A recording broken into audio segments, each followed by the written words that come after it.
bit of my tongue off. Oh my God. Yeah. She know how to say yes, daddy. Good girl, she know how to make a man happy. She a short queen, but she get a little scrappy. Watch out for this. I like the tattoos as well. Thank you. I've got my chest, so my chest is done, my arm is done, my sleeve. I'm from Sydney initially, so a lot of mine are from Sydney. Oh yeah. And then my chest and stuff is all done by one person. So she's like the one. I'm like, okay, I found my person now. Yeah. I'm polyamorous, so my partner is at my house at the moment, but generally I'd go out to see him on certain days. Yeah. So tell me about the situation and relationship that you have then, because Yeah, so I've been married for 12 years this year. My husband is asexual, which makes it really hard because there's no drive for him to have sex. There's nothing. We tried couples counselling as a thing, but there was actually no problem with our relationship. Yeah. It's just the sexual side of things. Yeah. And I've got such a high libido and a high sex drive. Yeah. So for me, it's That was important. I really need this. Yeah. So when I was having this conversation with him, I was crying, and I'm like, I don't want to leave you. I've never even considered it. Yeah. But I have a problem. Yeah. That I need. I need to feel this. Yes, yeah. You've got your needs that need to be fulfilled as well, yeah. And I'm and I don't want to lose you, but if I can't get that, then I'm going to have to consider divorce. Yeah. Because if you want to be monogamous, we can do that, but I don't want to resent you. Yeah, 100%. That's fair. And he's okay, I get it. So then what he does is he's we'll open the marriage. Okay. And I moved into poly rather than an ethical non-monogamous, because I feel I'm more emotional. I can't just have sex with a person and then that's it. Yes. One and done. Yeah. Have a connection with. Yeah, have a connection with, be open with. My husband doesn't want anyone else. He has told me this already. Yeah. I've asked him many times. I'm like, come on, can you find a person? Can you find a friend, or can you find someone you can confide in? Yeah. He goes, yeah, I have that in you. I don't need anyone else. And I'm so now I feel like I'm this person that's I'm sleeping around and my husband's at home for about 16 months. Yeah. So that's been a pretty decent amount of time. Yeah. But yeah, he has a partner, a partner that he lives with. Yeah. She is also poly. But her definition of poly is very different to mine. Okay. Mine is like emotional connection. Yeah. Really, really intense emotional connection. Now, she sleeps with friends. Okay. Whereas I'm I won't do that. Yeah.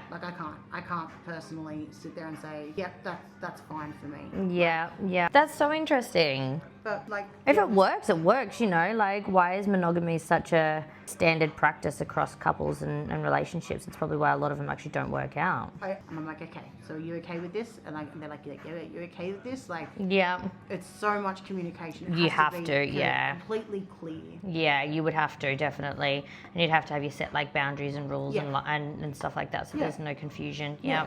And it's so if you have sex with someone, it needs to be, you have to get sexually tested every 3 months. Or, It's very fascinating, the different ways, obviously a lot of us get caught up in ways of living, or just we don't actually think about how other people are living and stuff like that, and there's different sorts of relationships and things like that out there, and do you find that you have to pick the type of people that you tell this to, or there would be so many people are so what the fuck? Yeah. So when you guys first started to do this in your marriage, where did you tell your families? And my husband's family is very conservative. Okay.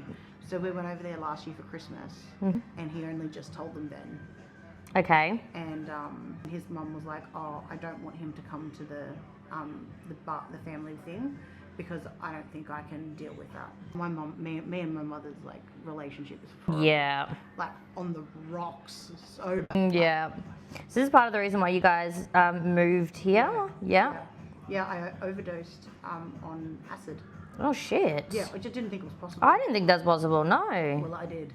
Oh my god. So yeah, that happened, and so I was nearly a bit of my tongue off.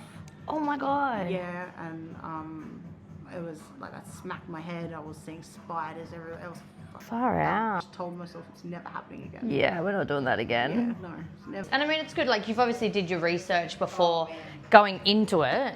Well, so I can see myself as a submissive person. I'm generally a submissive person already. Yep. And then when the stuff started coming up about not being like fulfilled in a certain way, that's when the poly stuff come up, and that's when I started to do those deep dives and the check-ins and the oh my god, this is real. This could actually fix things, like. Yeah. And so that's the kink scene of Perth actually did that for me. Oh, okay. Crazy. I've had this conversation previously with someone about there being a massive kink scene in Perth, which I was so unaware about until she told me, and I was like, whoa, there's another world. Oh, like I go to sex clubs, and like, well, I might not participate, but there's like so much going on. Yeah. And it's all different, and everyone's like happy, and like it's just, there's no judgment. It's because it's such a comfortable environment for people. Yeah. And it's so fantastic. It makes me so happy. So when you brought this idea to your husband, did you have to like educate him a little bit more or teach him a little bit more on, or like how did that all go? I think we were both learning because he was doing the scene with me, like making scene. It was just hard because he Dissipate. Well, he can't. Yeah. And then also when he would do it everything to me. Yeah. I'm a people pleaser, so I want there to be happiness on both sides. Like, that's fine. Yes. Yeah. But we were learning as we were going together, and I think that this is going to work. I'd like to try this. And then his baseline was, hey, if I think that it's not working, we're going to need to talk. Yeah. Like, so we'll need to have a discussion. Yeah. Helpful for the relationship when you go through something like this, and you can build on those communication skills together, so then it actually does work, and then your relationship is so much stronger as well because your communicative skills are strong as well. Yeah. Even in monogamous relationships. Yeah. People need to be able to communicate. If they can't, then it's just going to make everything so much harder. It's like, that sucks for them. Like, I don't want anyone that talks to me about anything. I'm just like, even in youth services. Yep. I'm like, if you don't talk. Yeah. Yeah. And that's what we want to do, is we want to fix it. So Yeah. tell me what we need to do.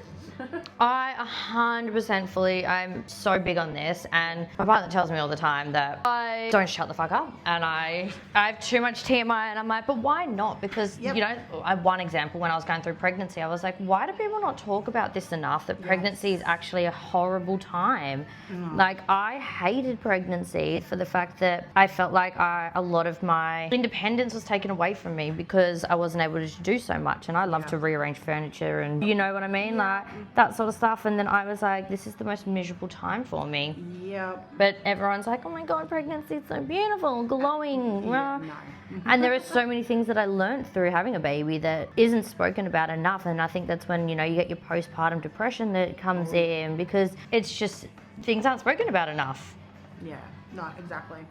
People need to be able to do like the TMI. They should be able to say, hey, no, I didn't really want to, like, when they broke my waters, there was like meconium in the water. So all my like water came out green. Oh my god. And like, that's a big thing for a person to randomly start feeling like they're peeing green. Yeah. And like, I feel like I can't stop.